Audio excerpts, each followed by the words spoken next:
Okay, so hi everyone, welcome. We are having our Sunrise Long Beach meeting Monday, February 13th, 2023.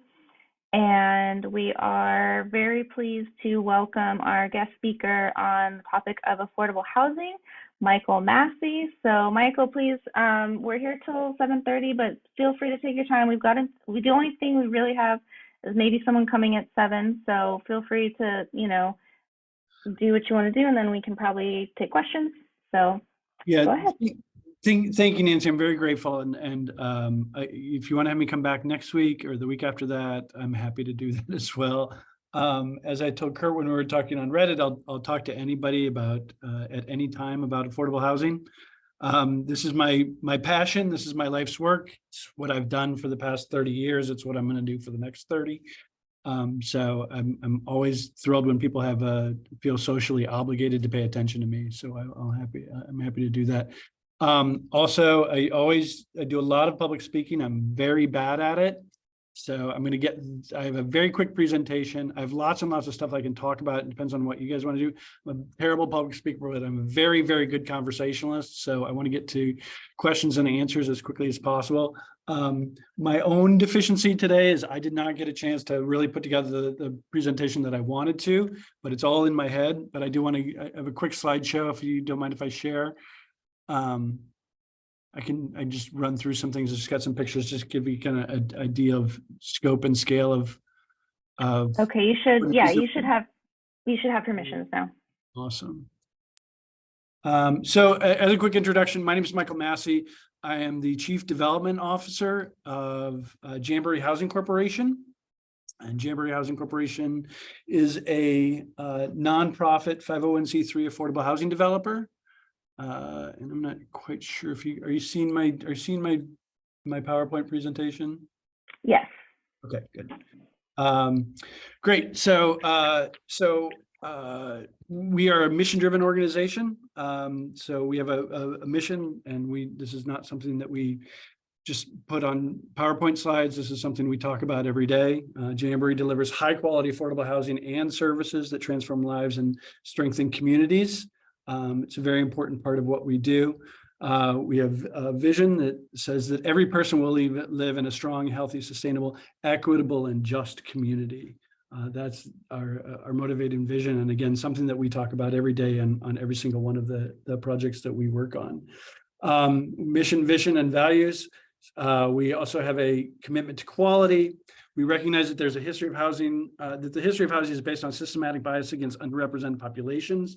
Again, that's something that we live every day, and we believe that every affordable housing development that we work on runs through a DEI lens. It's vital to what we do. I think affordable housing in and of itself is an equitable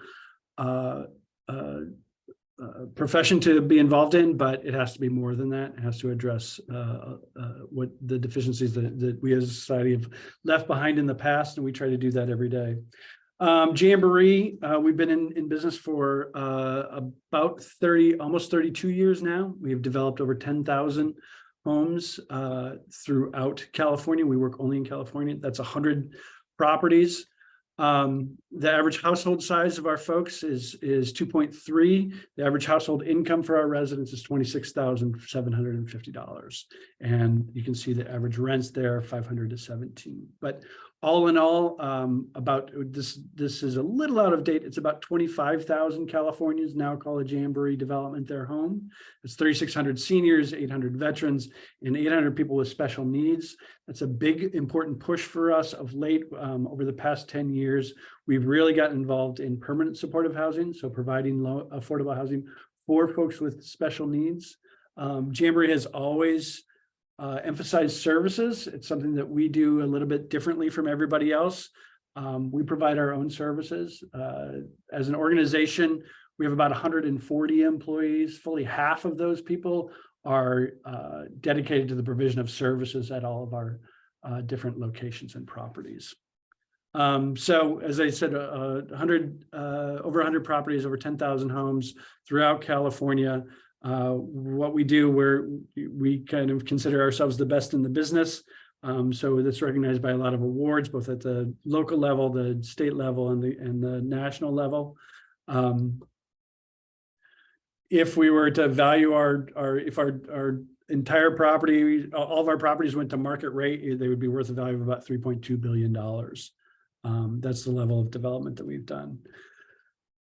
Just to kind of give you a kind of example, these are a couple of new construction deals that we have. The first is a project we built about 10 years ago in Buena Park. This is for large families. So this is 2, 3, and 4 bedroom apartments.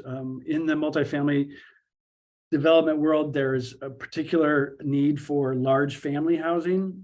That's why you end up with a lot of overcrowded housing. And so this was our development that we wanted to use to address that. In the lower right is our first net zero development. We built 5 years ago in the city of West Sacramento, and this was funded in part through the Affordable Housing Sustainable Communities funding, and is kind of our big push into sustainability. Almost all of our projects are always at least LEED Silver. About half a dozen have been LEED Platinum or the equivalent. So the sustainability is always a very important part of what we do, but we recognize that building affordable housing anywhere is actually a sustainable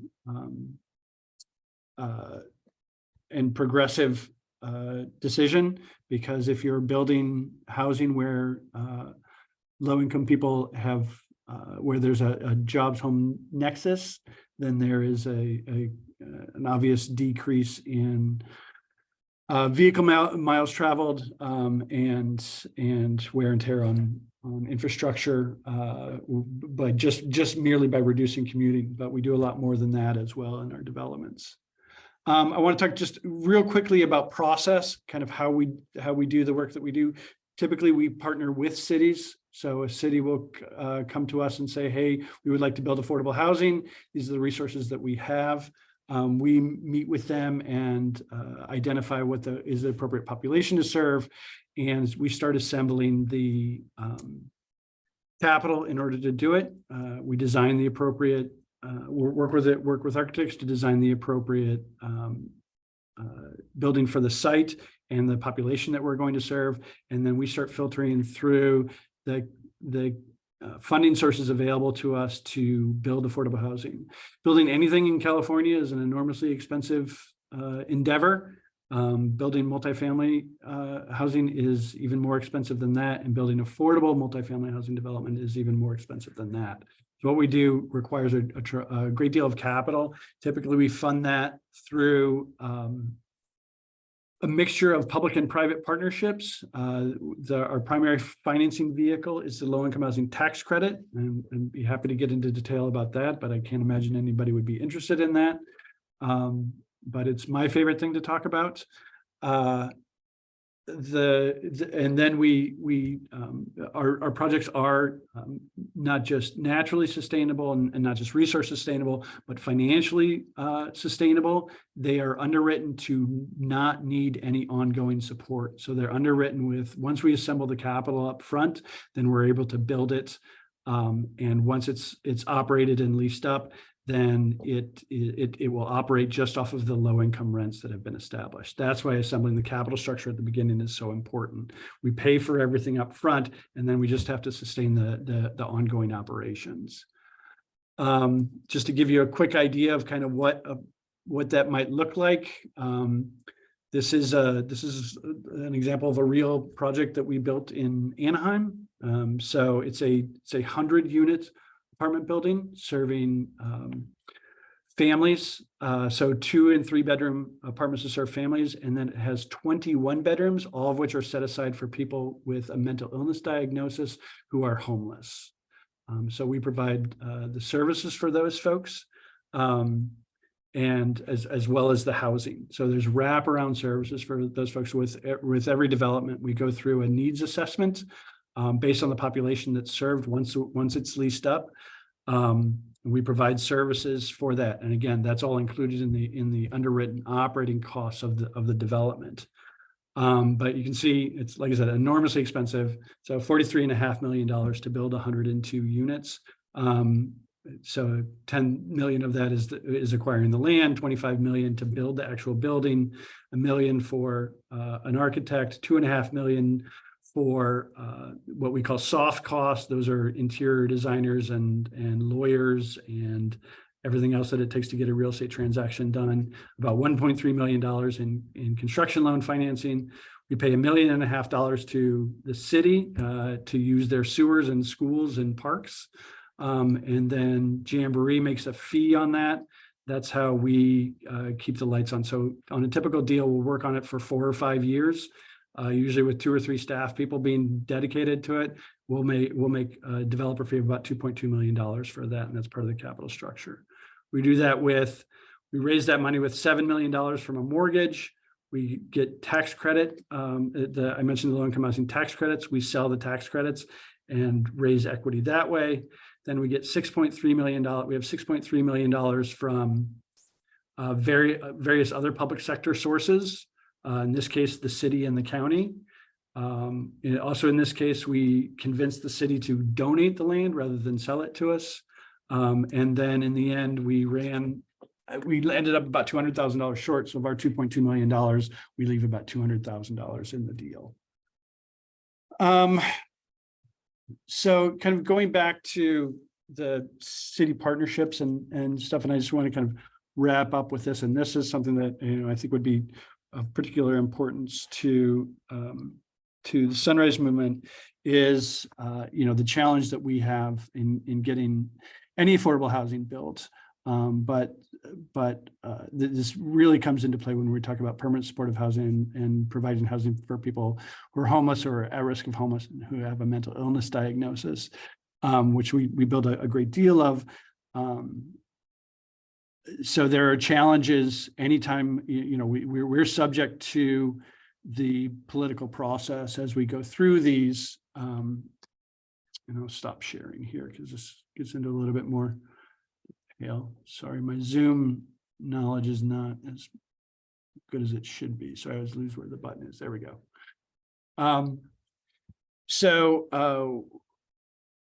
With any real estate construction or development, there are approval processes at the planning commission level, and at the city council level, and at the staff level. We have to go through all of those hoops.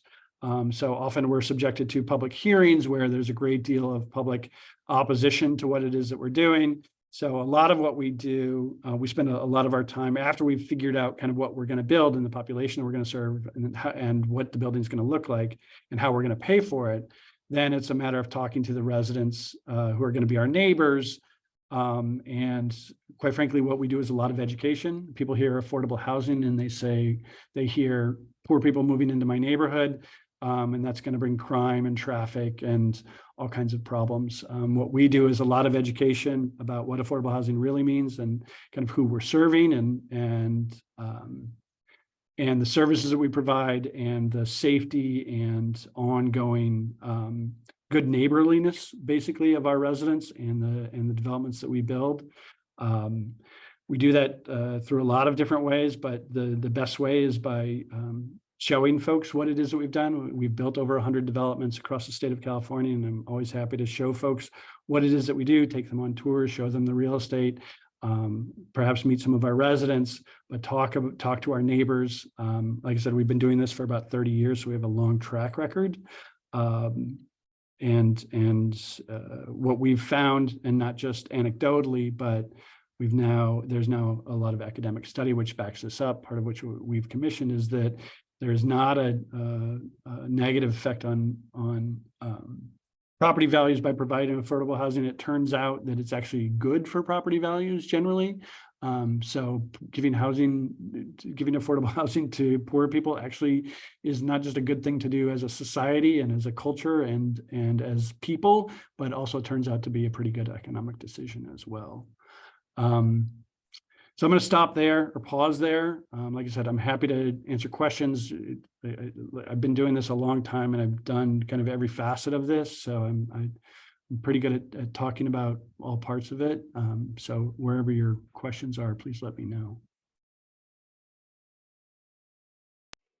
Okay, great. Thank you. Yeah, so we can do this a couple of ways. If you don't mind, I'll just pop on my facilitator hat here, McKenna. You can raise your hand, you can put a star in the chat, and if you put a star in the chat, that will let me know to call on you with a question, or alternatively, you can also just write your questions into the chat. So we'll have McKenna, and after that, we'll have Kurt next. So go ahead, McKenna. Okay, so I would love to pick your brain a little bit about reasons for why people need affordable housing. Generally because, you spoke a little bit about how people are afraid of crime, right? And a lot of crime result is a result from lack of necessities being met for a community.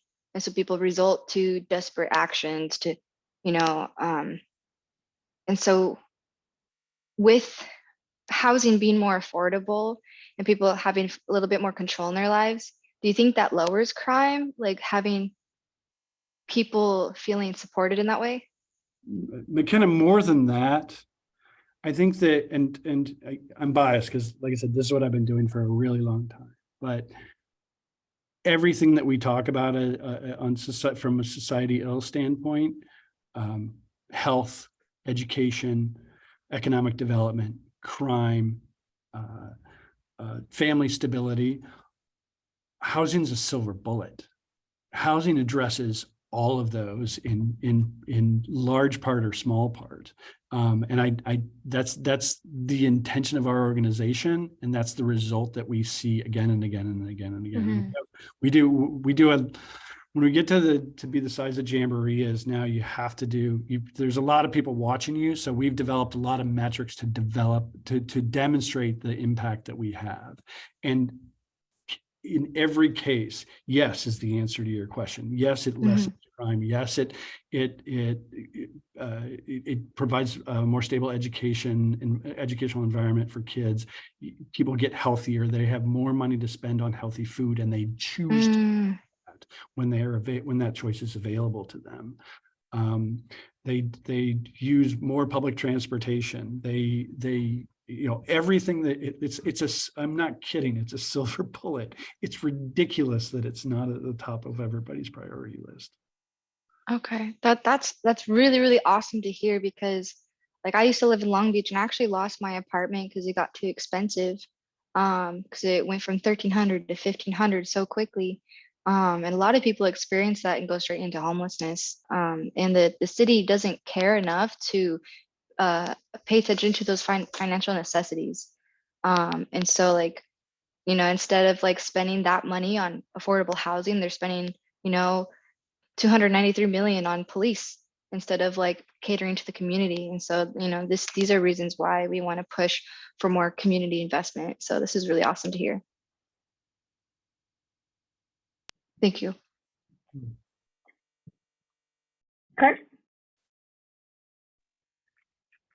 Okay, first of all, thank you so much again, Michael, for speaking to us. I guess my main question is about the low-income tax credit that you mentioned. That seems to be the main financing vehicle. Could you explain to us kind of what that is, how selling a tax credit kind of generates that capital that you need for building the affordable housing, and like maybe as part of that, just kind of like what are the major roadblocks for construction of affordable housing, like beyond just straight up NIMBYism? Yeah, it's a great question. I'm gonna confess a lot here tonight. So I am actually, I've spent my career working for a nonprofit and working in affordable housing, which is outside of the market. But I actually do happen to be a believer in markets. Housing is definitely a market that is inefficient and is not an efficient market. And because of all that political friction, the market's not able to work. So to find a way to facilitate the market, I think most markets are inefficient, by the way, and most don't work the way that they're supposed to. So they all need help. So I'm kind of like a reformed capitalist. But the low-income housing tax credit is a perfect example of a very effective and impactful public-private partnership. I've, like I said, I've worked with this instrument in various ways for 30 years. So I really, I'm an expert at this. I'm not an expert at much. I'm not an expert at anything else except for this. I'm absolutely an expert on the low-income housing tax credit. So I will talk about it forever. So in order to avoid talking about it forever, I'm going to talk about it for about 90 seconds. In 1986, they reformed the tax code, and that time they really reformed the tax code and did a whole bunch of real systematic changes. What that did is took away what was known as double declining depreciation, which was an incentive to develop below market housing. So when that went away, they needed to identify a vehicle to encourage people to develop affordable housing. They came up with the low-income housing tax credit. A tax credit is just what it's like a coupon. You literally attach a piece of paper to your tax return. And instead of, if you owe the government $100 and you have a $100 tax credit, you staple that to your return and you send it in, you don't owe them the $100. So what the federal government does, it apportions to each state based on their population tax credits. So California, being the most populous state, gets the largest amount of allocation, and the IRS runs this. But then each state has to come up with their own what's called a QAP, which is a qualified allocation plan. So how they're going to decide who gets this money. So the state of California, in a little known sliver of the California state government called the Tax Credit Allocation Committee, and they've got a staff of about 50 people, and they put out the rules on how they're going to allocate this. And twice a year, they hold a competition where we fill out an application saying, we're going to build a 70-unit development in Long Beach, and it's going to be for people at 30%, 40%, and 50% of the area median income. And we're going to have 2, 3, and 4 bedrooms, and we're going to provide services for them. And this property is right across the street from a bus station and down the street from a school and near a grocery store and a park and a library and a pharmacist. And we fill out this application. In the old days, we used to do it in paper, and it was literally an application about yay tall. We don't, not yay tall anymore. It's probably about yay tall, but we don't print it out anymore. But we submit that application to the state of California. They select us. There's about 4 applications for every successful application. So there's probably about twice a year, there's 100 applications and 25 applications get funded. So when you get funded, you get tax credits. So in the case of the example that I showed, they gave us $2 million of tax credits for 10 years. So you get $2 million of credits, that coupon, you get 2 million of those for every year for 10 years. So that's $20 million worth of taxes you don't have to pay. I mentioned at the beginning that Jamboree is a 501c3. We're a nonprofit. You know what our federal tax obligation is every year? It's 0, literally 0. So we'd have no use for the tax credits. So we take those tax credits and we sell them typically to a bank or an insurance company. They give us money for those credits. They get those credits over the next 10 years. Now, because of the time value of money, and they get that $2 million tax credit over 10 years, time value of money, they pay us less than $2 million for those. Sometimes they pay us more than that for a lot of complicated accounting reasons. But let's just say, for all intents and purposes, we typically sell these for about 95 cents on the dollar. So if we get $20 million of tax credits, we can, I made the math hard for myself. That's what, $19 million. So we get to take that $19 million and use it to build our development. That's the short answer. There's a lot of complexities and nuance in there, and that's why we have part of that $2.5 million in soft costs is we spend about $50,000 or $75,000 on each transaction, some lawyers to help us figure all of this out. But, well, thank you for that. Sorry, and just to make my pitch for it, because like I said, I'm biased about this. The nice thing about the low-income housing tax credit is that it gets a lot of bipartisan support. there is often strong pushes from the right side of the aisle to get rid of all tax credits. Happens every couple of years. They say, well, we need to stop giving away all of our money and like get rid of all the tax credits. Every time that happens, they say, except for the low-income housing tax credit. So from our standpoint, having strong bipartisan support is very, very helpful. There's a sustainable source of affordable housing. But like I said, I will talk about this all day long, so I'm going to stop there.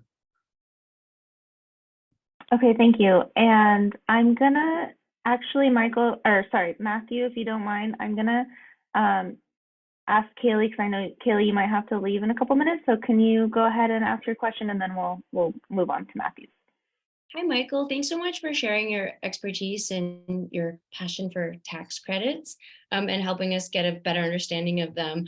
I was wondering what process you and your partners go into citing new projects. So I took a quick look, and I know there's only a couple of them. There was one in the Banterra project in Brea and the Two Worlds project in LA.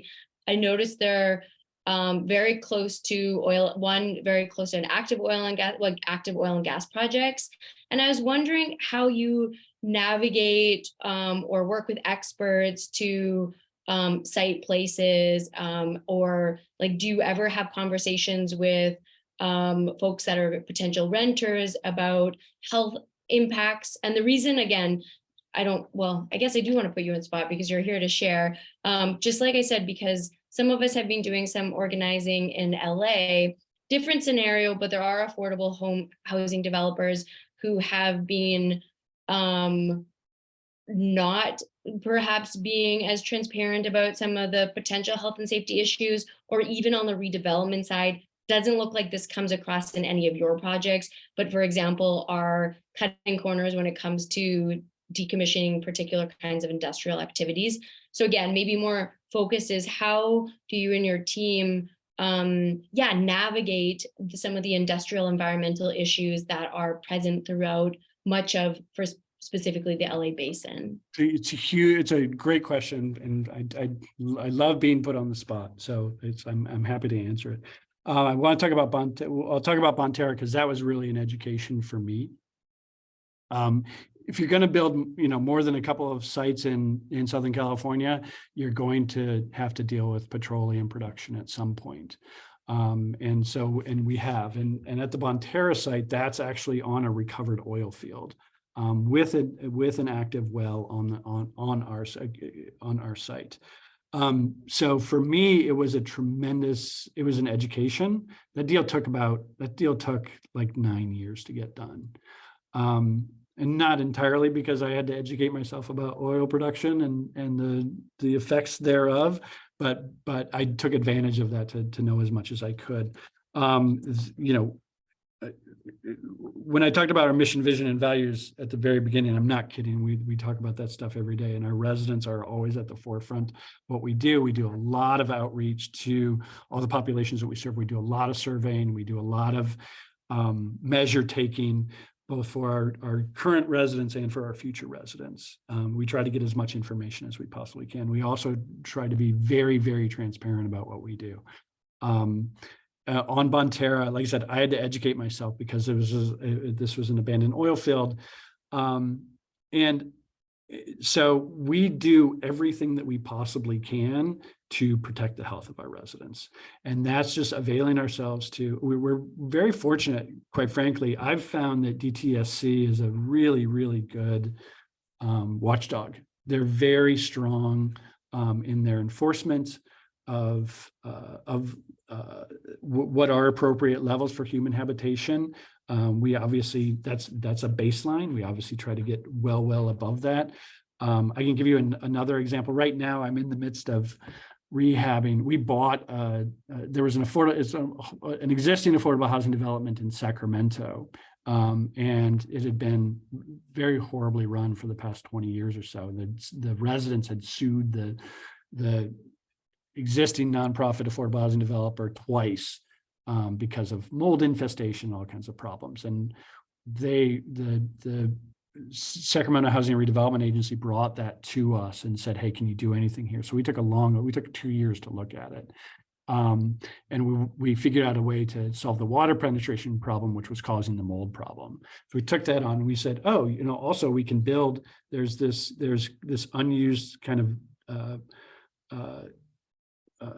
section of the development, which is unused. And if we grade it, we can build 30 more affordable units there. So we took that on. We got into it. We did a tremendous amount of investigation on the site.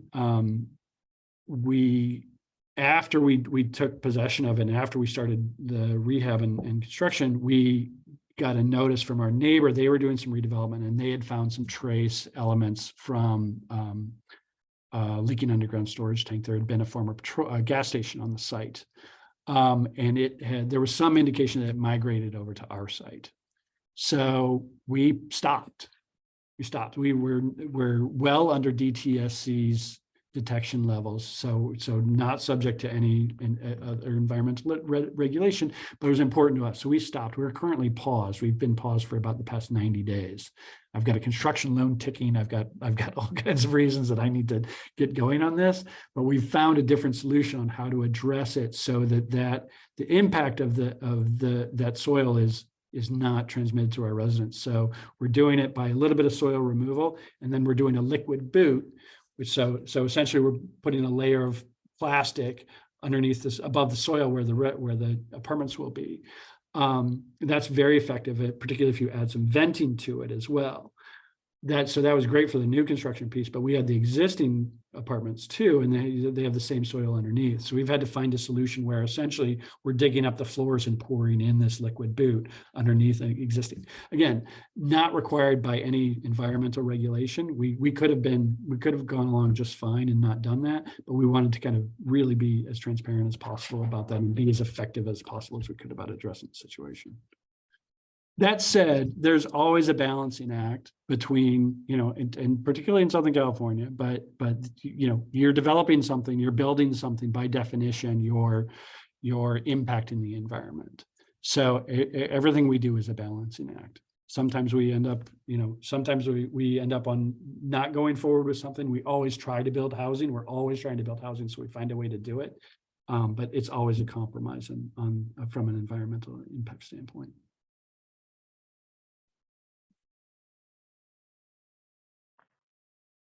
Awesome. Thank you. Okay, I'm going to uplift the question from the chat from Matthew, who says, if AB 309 passes, how do you imagine expanded social housing could work with existing affordable housing programs? If you have an opinion so far, and maybe you could briefly say what AB 309 is for anyone in the room who doesn't know. So I'm not terribly familiar with it. I'm aware of a lot of movements for social housing. I'm a big fan of social housing. I think that it absolutely serves its purpose. I want to make something really, really clear here. I'm also a gigantic YIMBY. For the past 2 generations, for the past 50 years, we have underbuilt housing in this state by a criminal level. The reason we have a homeless population, a homeless problem, is because we have not built enough housing. Period. End of discussion. I have a lot of facts to back that up. I have a degree from the Wharton School in real estate and finance. I've studied this my entire life. I've lived and practiced this for 30 years. We haven't built enough housing. We have to build more housing. That means everybody's got to build housing. Market rate has to build housing. I certainly can't build all the housing. I showed you, it cost me $43 million to build 102 units in Anaheim. We're really good at this. We build really nice things. It's very expensive. We would bankrupt every level of government if I had to build all of the housing. The market rate's got to do some of it. The government's got to do some of it, and I've got to do some of it. And corporations have to do some of it. Employers have to do some of it. This is a problem that we've neglected to a really, really profound degree for two generations. And I'm not the answer. The market is not the answer. Corporations are not the answer. And the government building housing is not the answer. But all of them combined, that's the answer. Thank you. Yeah, that was a really nice answer. All right, so I've got McKenna asking a question next, and this is a good moment to ask if you have any way of keeping in touch with us if we have more questions at some point down the line, or if we wanted to maybe get a group to do one of the tours that you mentioned. If you can let us know in the chat, or somehow some other way, but I'll go ahead and pass it off to McKenna, and then after that, Kurt has a question.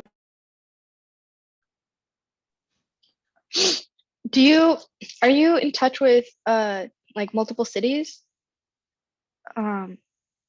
Yeah, we work with, there was one other thing I was going to admit, so I'm glad you asked. Yeah, we work in a great deal with cities, including the city of Long Beach. We built two developments in the city of Long Beach. We did one new construction about 12 years ago, and about 7 years ago, we did a rehab development. We're about to do another one. We just recently got funded $1.5 million to acquire a site in the city of Long Beach. We're going to build 50 units of permanent supportive housing. It's mostly public now. I guess not everybody knows about it, but at the corner of Pine and PCH. There's a vacant lot there. We're going to build 50 units of permanent supportive housing for people who are homeless or at risk of homelessness. That's cool. Thank you. Yes, we work very, very closely with cities in a lot of different ways. Mm-hmm. That's really cool, because like some of the things that you were saying, like when we went through the budget for what the city's going to be focusing on, I want to say last week, Kurt and Philip put together like what the annual budget was, and it's just a bit concerning that like their focus is not directly the community, and a lot of the information that you talked about really was the silver bullet. So I don't know if you'd be interested in talking more about that and see how some of that information can help divest some of those fundings to go back into the community. Yeah, absolutely. And again, another thing I didn't admit at the top of this, but I'm a Long Beach resident. I've moved away for a couple of years, but moved back a couple of years. So now I've been collectively lived in Long Beach for 13 years, something like that. I love Long Beach. I also voted for Rex. I've known Rex for a long time. He certainly has always supported affordable housing during the campaign. He talked a very good game. We're starting to see that. I think that having his first, it's rhetorical and I think probably demonstrative, but I hope it's real. But by declaring a housing emergency in the city, and at least creating some clamor around that, I think was important. It's clearly a priority for him. We've found that the staff at Long Beach, the resources that they have for housing, they want to spend it as effectively as possible. It's not enough, and they need to find more. Because we are, if we're going to respond to a crisis, this isn't always a problem that you want to throw money at all the time, or you want to throw money at it, but that's not going to solve it. One of the things that he's talked about, which I thought was pretty creative, is creating a land trust. So that's thinking a little bit in the future. I think the prospects for growth in Long Beach continue to be pretty strong. I think Long Beach is going to continue to grow. As it grows, we're going to continue to have housing problems. So to try to solve the problem, make sure the problem isn't worse 10 years from now is a noble effort and something that's worthwhile. We talk with cities. We're something else that we do a lot of is we identify partnerships on how to make housing work, other than just money from cities and money from governments. Sometimes it's money from different parts of the government. I talked a lot about services. Services are a very, very important part of what we do. It's why the housing is a silver bullet. It turns out that affordable housing, once you have people there, and they're safe and they're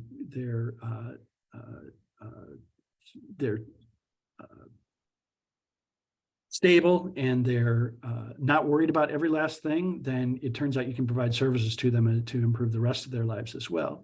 So those services are very expensive if they're provided appropriately.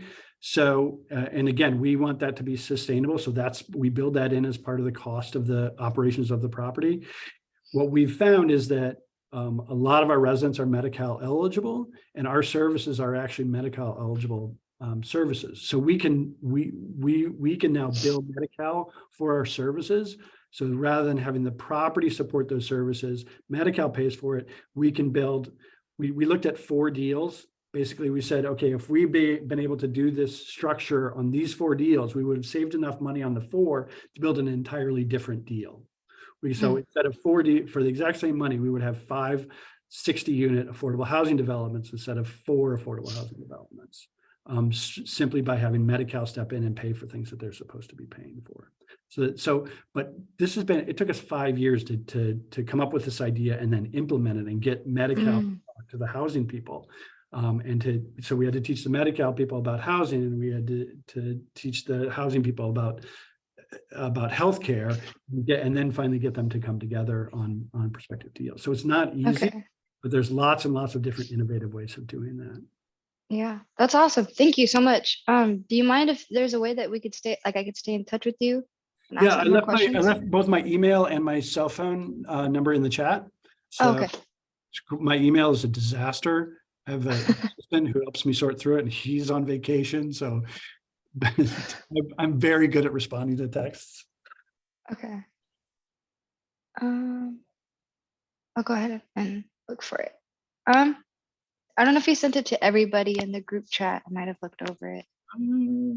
So I don't know. I'm not wearing my glasses. I can repost it. I've got his info off of Reddit. Okay. Thank you. Yes, Kurt. Thank you. Go. I shall call on you, Kurt. Go ahead. Okay. So I guess I have another question, kind of regarded to, right? We want more housing built, and if 100 units ends up having to cost 45 million, you're not going to get a whole lot of housing built. So, what are the policies that are kind of on the table right now that you've noticed that would really help lower the cost of getting housing built and kind of like at least accelerate the process? What are I guess what we're looking for really is like, how can we help? Yeah, I'm going to answer that in 3 different ways. One is I can't stress how important organizing and representation is in any public hearing about housing. Any housing faces a tremendous amount of pushback by the very loud and vocal stakeholders. So I average about a city council meeting or a planning commission meeting a week, and have for the past 20 years. So I've been to a lot of these. I've never been to one where the people in favor of housing outnumber the people who are opposed to housing. It's usually something on the order about 95-5. Sometimes we can, if we work really hard and organize and pull all of the strings, we can get it, closer to 80-20, but that's very, very rare. So showing up at those public hearings in support of worthy housing, and I'm not saying that all housing has to be built, but if it's worthy, the support is enormously important.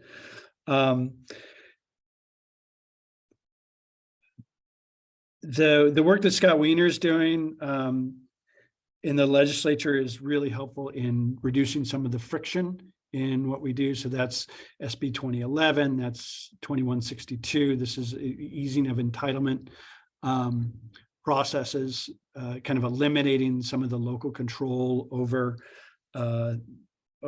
housing and zoning is really, really helpful, but that's marginal. We're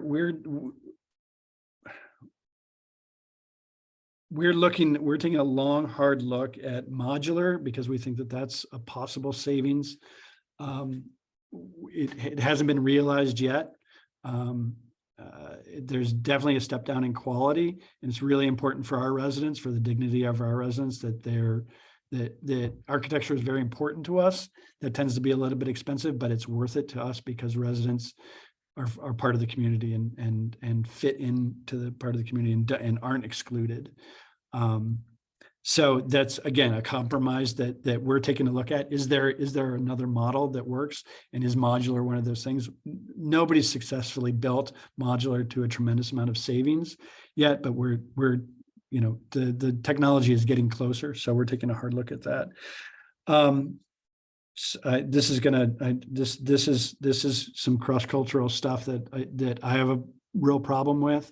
I'm a gigantic supporter of labor, but there's a 20% premium on our deals that market rate housing developers do not build, because we have to pay prevailing wage. That's just a fact. I have some editorial about that as well. It's from a social policy standpoint, it feels like robbing from Peter to pay Paul.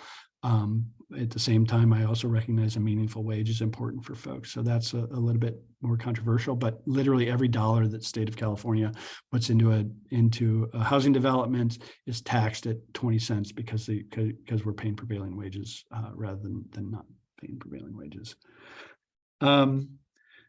That said, the key to affordability is a lot more supply.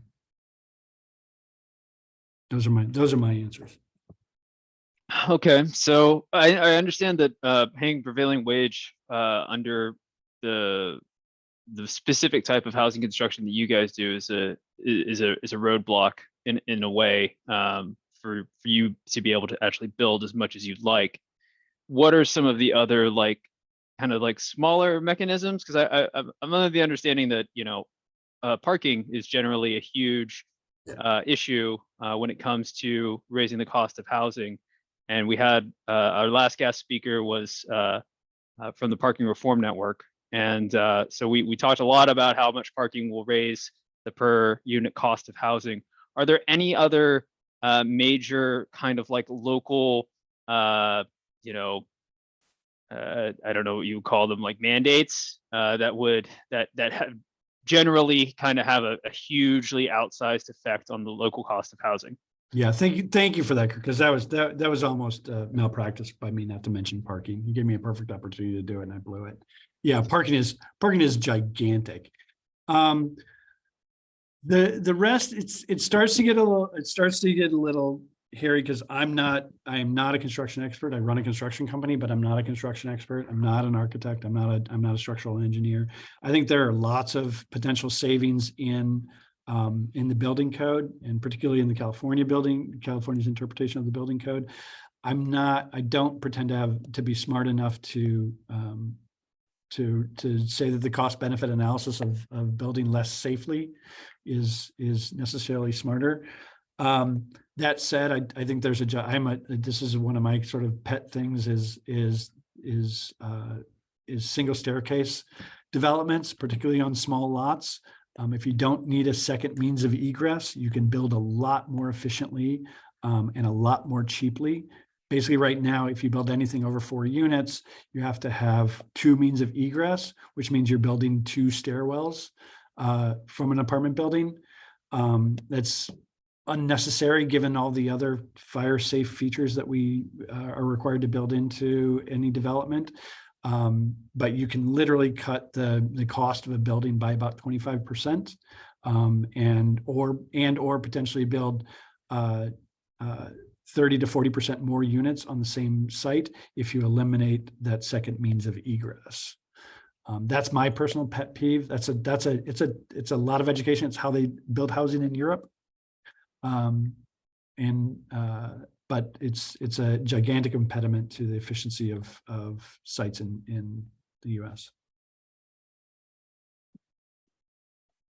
That's fascinating. I've never heard about the having a second staircase being that much of an issue. Give me a little bit after we call, and I'll send you a link. Okay, thank you. I'm good, Nancy. Okay, cool. Thank you. So we've got about 15 minutes left. I just need a couple of minutes at the end, but I want to allow time for maybe one more question if anyone has one.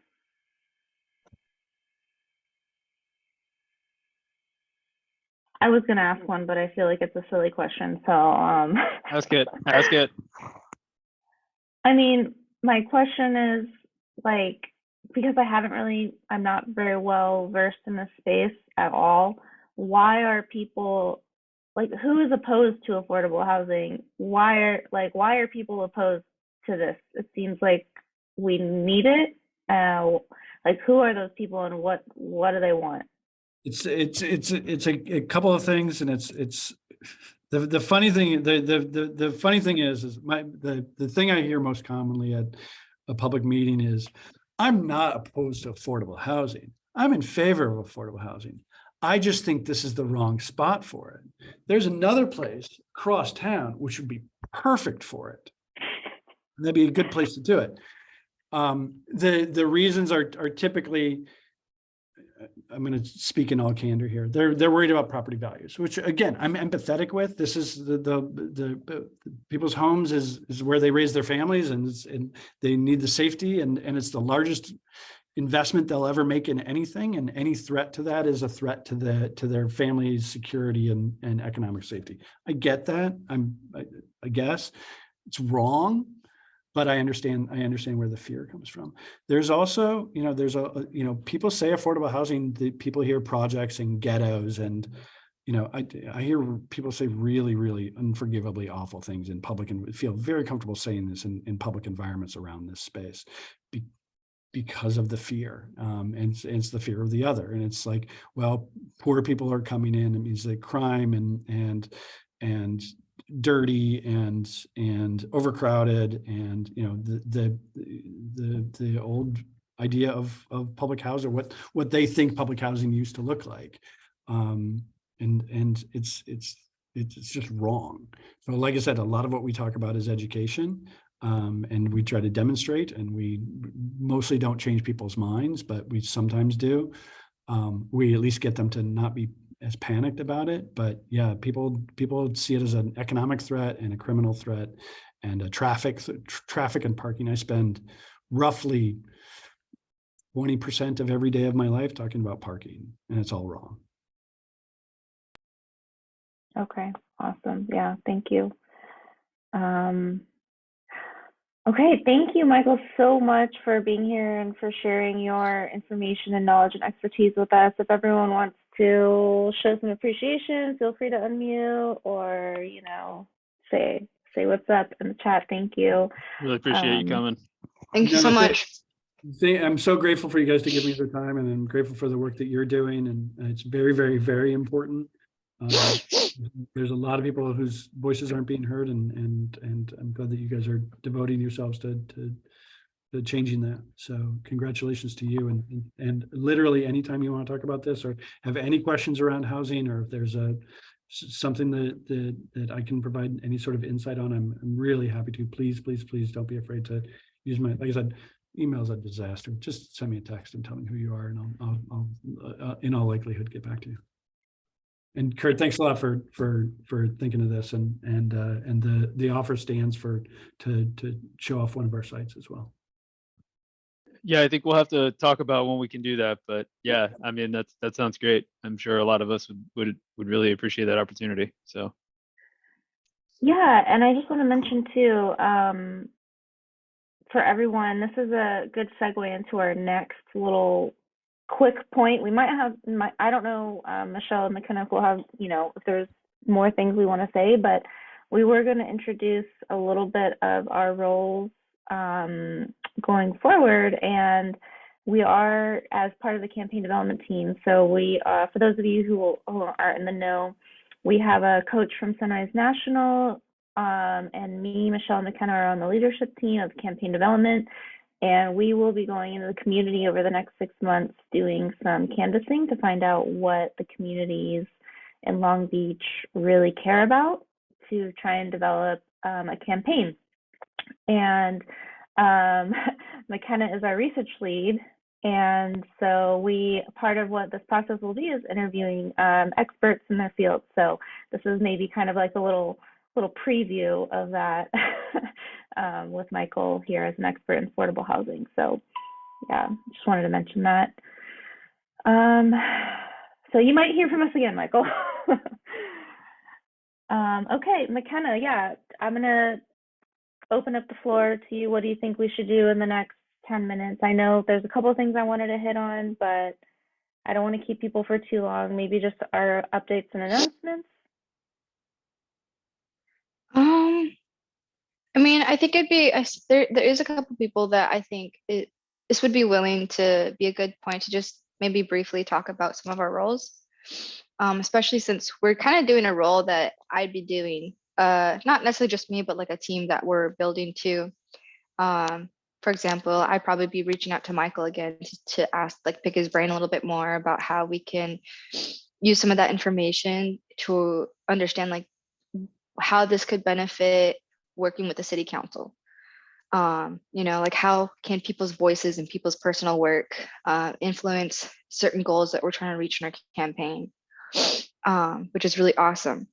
But aside from like talking to experts and professionals, research visits would be going into city council meetings and asking people questions and just learning very non-biasedly for the first, I don't know how long, but the first beginning part of it would be taking in a lot of information from specific individuals through city council to understand what they want, like what they influence, what they fear, and how they influence people in their own agenda, so that we can kind of have an idea on how the city, not city council meetings, okay, but city council members work.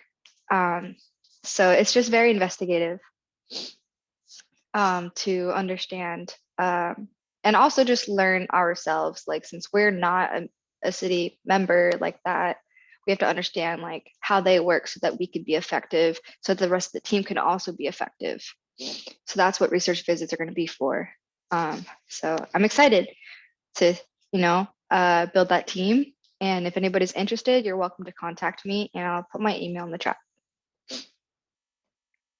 Awesome. Thanks, McKenna. Yeah, and I'll just mention what I'm going to be doing briefly is doing listening canvases. So I will be putting together a list of locations in the city to go out and basically ask people about their concerns and desires and hopes for Long Beach. Like basically, what are their pain points? What's bothering them? What would they like to improve?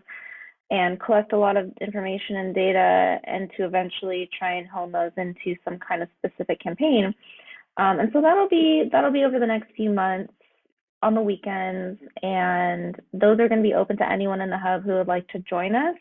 So there's two things I can put out there. One, if you're interested in the kind of logistical planning on like where should we go in the neighborhoods, what exact questions should we be asking, and some of the logistics, getting supplies like snacks and water. If anyone is interested in being on the canvassing team, let me know. I'll put my email in the chat as well. And then later on, once we have the logistics figured out, like where we're going and what the dates are going to be, then anyone from the hub is welcome to come and get a little bit, do a little bit of training so you know what you're doing and talk to people. So I think that should be pretty fun. If anyone is, going to be interested in that in the future, we'll keep letting you know. Yeah, and then, yeah, Michelle, I don't know if you wanted to say something else about what you wanted to share. Sure. Yeah. So outside of campaign development and just speaking hub wide, feeding into just how we're all moving forward as a hub and growing, I just want to open up the invitation for anyone that would be interested in helping in like the onboarding process when it comes to new members joining the hub, making sure that like new people coming in have like a solid understanding of like, yeah, what is going, like, what is Sunrise? Like, what are we doing here in Long Beach and Sunrise?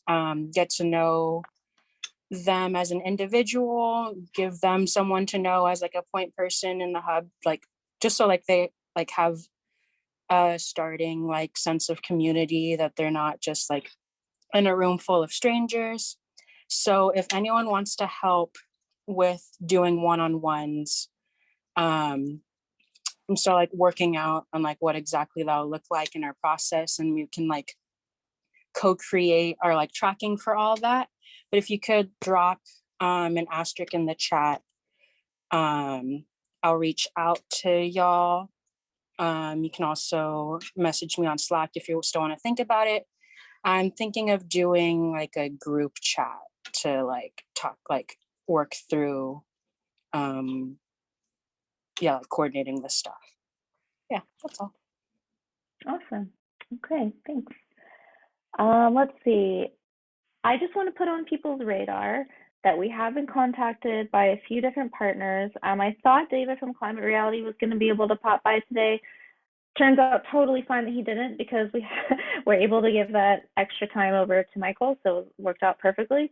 But Climate Reality, along with some other organizations, might be interested in organizing or co-organizing a global climate strike on March 3rd, and potentially an action day to end dirty banking on March 21st. So I just wanted to put that on people's radars. McKenna and I are going to spend the next week sort of like digging around a little bit, doing some research about what it would take to pull something off, whether we want to just support other people's organizing, like Sunrise OC is doing one, and there's a whole bunch of cities, Riverside, San Diego, LA, are doing different events. So whether we want to like be a hub as Long Beach, like hosting a strike, or whether, you know, we want to support somebody else, just want to put it on people's radar. Save the date for March 3rd and March 21st if you're able and willing to be able to show up to a potential climate rally. More info TBA. Just want to say that out loud. And McKenna, I'll just mention real quick. McKenna mentioned earlier to me that Signal Hill Patrol, there might be some kind of pushback or demonstration against Signal Hill Petroleum, as we've been talking about. That Signal Hill Petroleum is trying to get an extension to their permit in Signal Hill for 20 more years to extend the life of, I think, 46 existing oil wells, and like a whole bunch. No, is that wrong? Okay, I got the numbers wrong. No, they're trying to create new oil wells. So they're not already there. So they're trying to create 46 new oil wells before people get to vote on the 1137 bill. So they're taking advantage of the referendum right now. Oh, okay. And so we're trying to protect the restrictions until we can vote on it. You know, like Michael said, like those oil lakes are really dangerous to be building around or to even live around. Like it's cancerous. You know, there's a lot of health issues, a lot of breathing issues. And we want to prevent that, because it's messed up, because rich people don't have to live next to it because they get rich off of it so that other people suffer. It's 46, not 4 new oil wells. Well, so that yeah, I thought it was, I know there's existing oil wells, but I don't know the numbers. 46 was in there somewhere. It was either existing or new ones, but you're sure it's the new ones. 46 new ones, that's a lot. Yes, 46 okay, wow. new ones. Okay, and speaking of which, all over. Yeah, okay. Yeah, speaking of which, we actually just had David roll in. Hi, David. We were just talking about some of the upcoming stuff. Hi. David is with Climate Reality. So if you want to say anything about the global climate strikes, like feel free to jump in. We were just talking about it. Okay, so last time, I think it was sometime in the fall, a bunch of us had trouble figuring out where the strikes actually were.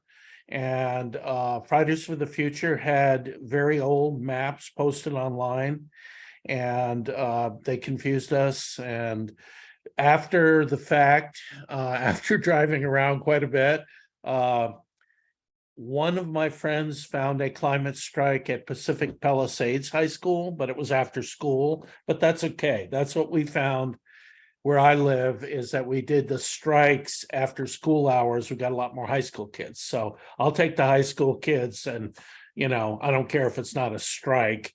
And then there was a group, I think it was called Youth Climate Strike LA, that did something downtown, but I didn't find out about it till afterwards.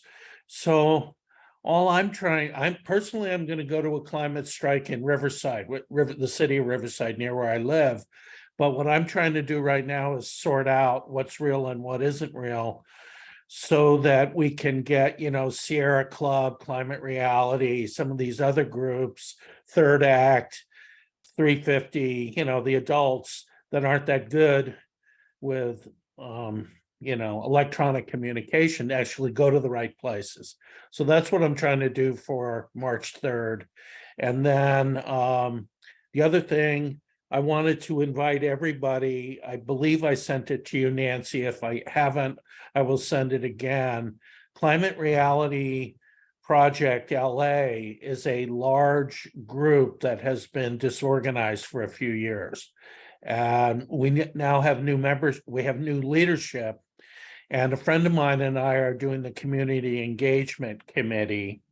And we would love to have young people come on this Wednesday at 6 p.m. is our first meeting. And I sent Nancy the link, I believe. And if I didn't, I'll send it again. And Kurt, I'll send it to you too, because I know you and I have your email. So we would love to, as the large chapter of Climate Reality LA essentially rebuilds from the bottom up, we would love to have a lot of youth involvement. So Wednesday would be a first opportunity to meet some of us. And then talking about 2 months from now, really, 5 weeks from now, Third Act, which is kind of an outgrowth of 350, is going to do a big divestment action, a large divestment action against the four major banks, the four US banks, and they are Chase, Citibank, Bank of America, and Wells Fargo, that are funding the vast majority of new fossil fuel infrastructure globally. And right now, Third Act just got organized in Southern California a month ago. So right now we have a big event in San Diego, and we're planning, Third Act is planning a big event in Beverly Hills, of all places. And then a woman that some of you know named Ann Bartz and I are trying to get something going in Long Beach. Because, I know you guys, and I've always liked Long Beach. I don't know why, but I've always liked Long Beach. I guess maybe it's Riverside on the coast. But anyway, it would seem silly to me to talk about, environmental justice and all this stuff and then do everything in Beverly Hills. So anyway, so I'll keep you guys posted, and hopefully a few of you can show up on Wednesday, and we'd love to hear from you. Awesome. Thank you, David. Appreciate that note. Yeah. So we'll keep the conversation going. I do think I need that link from you. I don't think I got that. So maybe tomorrow we can follow up Okay. for the for Wednesday, and I'll put it in our announcements and see if anyone can go. Yeah. It is 7:30, so I want to close us out here, but so if anyone has to leave, thank you for being here. Thank you, Michael, again for your presentation and your expertise. But if anyone is able to stay for a couple more minutes, McKenna, go ahead. So yeah, it's up to you guys. Thank you. Awesome. I just have is it this Wednesday, like the 15th? Yeah, it's Wednesday the 15th, and I'll send it to Nancy. I couldn't remember how to spell your last name, Nancy. But anyway, yeah, and yeah, that's it. Okay. Okay. Cool. Awesome. Do you? Sorry. Oh, I go have ahead. some Sorry. more questions. Yeah. So I don't know if you're aware. We were just talking about this before you popped in. the Signal Hill is implementing 46 new oil wells in the next 20 years. You heard about that? Well, I heard when I Um, came in, and I'd like to say I was surprised. You know, there's a lot of things that, well, I don't think it'll happen, but we need to fight it every step of the way. You know, I don't Yeah. think we're going to be putting in new. I'm a hopeful person. I don't think we're going to be putting in lots of new fossil fuel infrastructure in places like Long Beach and LA in 15 years, but every well, every pipeline, every LNG port, you know, every fossil fuel infrastructure thing we fight this month is going to make things better for you guys, you know, when you get older. So yeah. So what are we doing about it, McKenna? What's the specific thing? Well, I know some friends and we've talked about either doing a protest or what's the word, a demonstration, Yeah. either at some of their meetings that they're going to be holding to like, you know, officialize these projects. Either do that, or because we are still trying to figure out how to implement these action days. A few Mhm, of us want to be more assertive about it, mhm. and not just be super rallies, but like really make some of this work difficult for them. And we're not entirely sure how to approach it. Yeah. And I don't know if you have any advice for that. Funny that you should Right. ask. The So on this National Day of Action, on March 21st, that Third Act is doing, they are doing training on nonviolent direct action. You've heard of that, right? NVDA. And there's all kinds of code words for it, right? NVDA.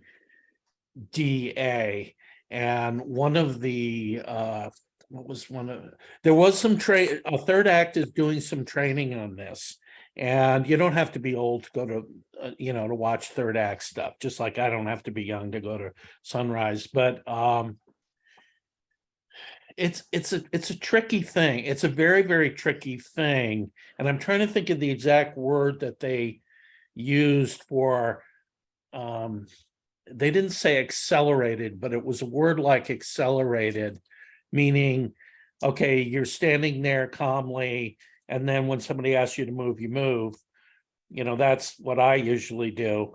But when you don't move, then you're escalated. It's called escalated action.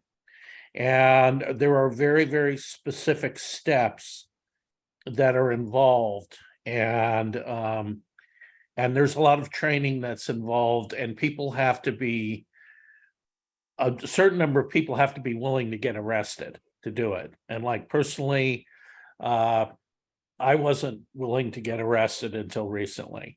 But one of my relatives has a security clearance, and you know, once he's out of that, I think maybe then I'll get arrested. I don't want to affect his career, like, you know, hey, your uncle or dad or brother, you know, just got arrested. So, but anyway, McKenna, yes, there are ways to do this, and there are groups that sort of specialize in this, and they do sort of scare me a little bit.